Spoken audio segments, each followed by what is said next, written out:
그러니까 그 내담자 중에서 이제 인지라든가 기본적인 뭔가를 인지는 괜찮은데 사회적인 관계를 맺어가는 그런 기술, 이제 이런 부분들이 되게 좀 많이 어려움이 있으신 분들이 있으세요.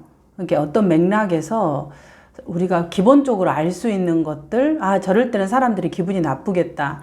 이럴 때는 좀 안 하는 게 좋겠다. 이래야 되는데 그런 전체적인 맥락을 파악하는 것이 어렵고, 그래서 내가 어디까지 말을 해야 되고 어디에서 말을 어느 정도 해야 되고 이런 것이 잘 모르는 분들이 있으세요.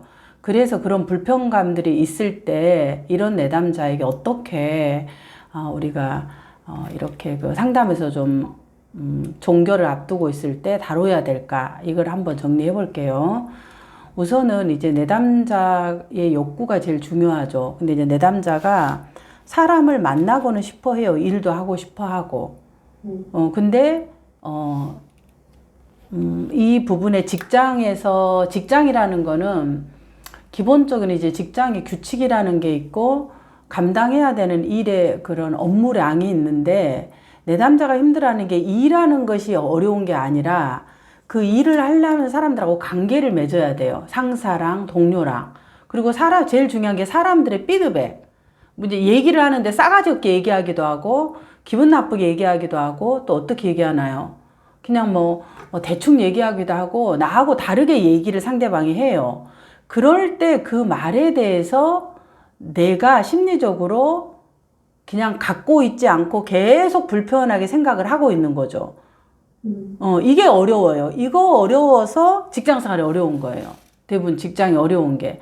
그래서 이런 내담자에게는 그럼 어떻게 하느냐 그럴 때 우선은 기술이 좀 부족하다. 왜냐하면 자라났던 그 환경상 아버지가 폭력적이고 어머니가 되게 그냥 수능적이었다면은 집을 또 비웠고, 그럼 혼자서 내가 사람하고 관계하는 법들을 가족에서 배워본 적이 없어요.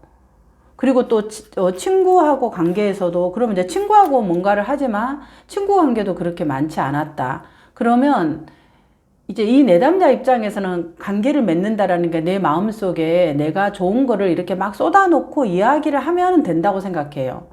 근데 상대방 입장에서는 어때요? 아우, 너무 이야기 많이 하고 너무 자기 중심적이다 얘기하고 아유, 듣기 싫다. 너무 이야기가 진짜 이게 핵심이 없고 뭔 얘기를 하는지를 모르겠다. 이렇게 들릴 수 있어요, 상대방은. 그러니까 피하는 거죠. 근데 이거를 눈치가 없으니까 몰라요, 이 부분을. 그래서 왜 사람들이 그러지? 그런데 이럴 때는 이래요. 그러면 그럼 안 하면 되지 이러면서 되게 쿨한 것처럼 얘기하지만 실제로 또 보면은 사람들이 옆에 없어, 주위에. 그거는 뭐냐면은 실제로 그런 맥락에서 관계를 어떻게 맺어야 될지를 잘 모른다는 거예요. 그러면 이분들이 직장을 생활하는 것은 지금은 좀 어려워요. 이런 부분들에 대해서 맞춰주거나 또 무슨 사람들이 피드백을 하면은 자기를 공격한다고 생각하잖아요. 근데 직장에서 우리 이런 생활에서 이야기할 때 우리가 이 피드백이라는 건 관계 안에서 일어날 수밖에 없는 현상이에요. 뭔가 얘기를 하면 저도 슈퍼비전 하면 피드백을 주잖아요. 근데 이 피드백을 주고 이럴 때 이거를 그냥 뭐 나만 공격한다 그러고 나를 아주 나만 미워한다고 이렇게 받아들이는 분들이 있다라는 거죠. 근데 우리가 이제 속상하고 되게 아프지만은 나의 성장점으로 알고 받아서 내가 이걸 이제 바꾸려고 노력하잖아요. 근데 이제 그런 마음도 있지만은 그냥 이 피드백 자체를 못 받는 분들이 있어요. 나를 아주 그냥 공격한다고 생각하니까. 그러니까 내 입장에서는, 내담자 입장에서 뭐가 나올까요? 방어가 나오니까 상대방에 대해서 더 공격하려고 하니까 괘씸한 마음이 생기고 분노가 생기고 내가 왜 그때 못했을까라는 분노가 생기는 거죠. 그리고 그 상황을 회피를 해버려요. 힘드니까. 이제 그래서 주로 이제 방어 기제로 회피라는 부분을 쓰는 거죠. 그런데 욕구는 여전히 남아있어요. 일하고 싶은. 그러면 이제 내담자한테 이걸 이제 얘기하는 거죠. 민들레님이 원하는 게 직장에 나가서 꾸준하게 일하고 싶은 것이 내 욕구다. 원하는 거다. 그러면 이제 지금 내가 40대면은 앞으로 3분의 2가 인생이 남아있어요. 일을 내가 40년을 할 수도 있고 뭐 50년을 할 수도 있지만 어쨌든 3분의 2가 남아있는데 일은 내가 하고 싶어요. 그런데 이 일을 할 때 가장 내가 방해가 되는 걸림돌이 뭐라고 보시나요? 다시 한번 물어봐, 정리할 때. 그럼 그게 이제 관계에서 불편하다고 할 때 뭐가 불편하냐? 사람들이 나한테 얘기한 것들을 내가 받지 못해서 그 나한테 얘기했던 것 때문에 내가 감정이 올라오고 분노가 나고 억울하고 이래서 막 발발발발발 이것 때문에 내가 그 사람을 만나면은 공격해버릴 것 같은, 실제로 죽여버리고 싶은 그런 충동이 일어나면은 힘들겠죠. 그래서 그런 부분인지, 아니면은 내가 실제로 이 사람을 만나서 어떻게 얘기를, 얼마만큼 얘기를 해야 되고 또 얘기를 안 해야 될지를 잘 가늠이 힘들어서 이걸 생각한다고 내가 너무 긴장을 해서 그 자체가 스트레스인지 좀 더 구체화시키는 게 필요하죠.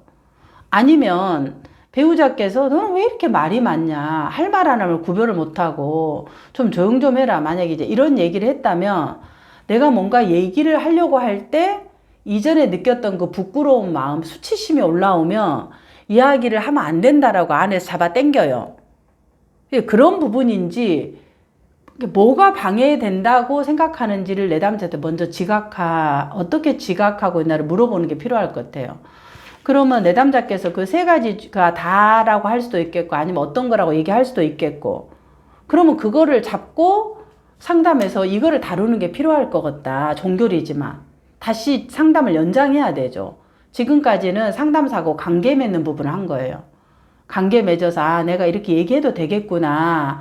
지금까지 내가 새로운 사람한테 내 고민들을 얘기를 해보니까 좀 어떠셨어요? 이 경험들이 내담자한테 긍정적으로 작용했다면 이제는 실질적인 본게임, 지금은 이제 몸 푸는 거였어요. 라포 용서. 진짜로 내가 일하고 싶은데 이 어려움이 되는 이 부분을 우리가 조금 이야기를 나누었으면 하고, 이게 필요할 거라고 보아집니다 하고 도전 과제를 이렇게 제시하는 거죠. 그래서 상담을 연장하는 방향이 필요할 것 같아요. 지금 이 마지막 종결에게서는 이걸 다루기는 어려워요.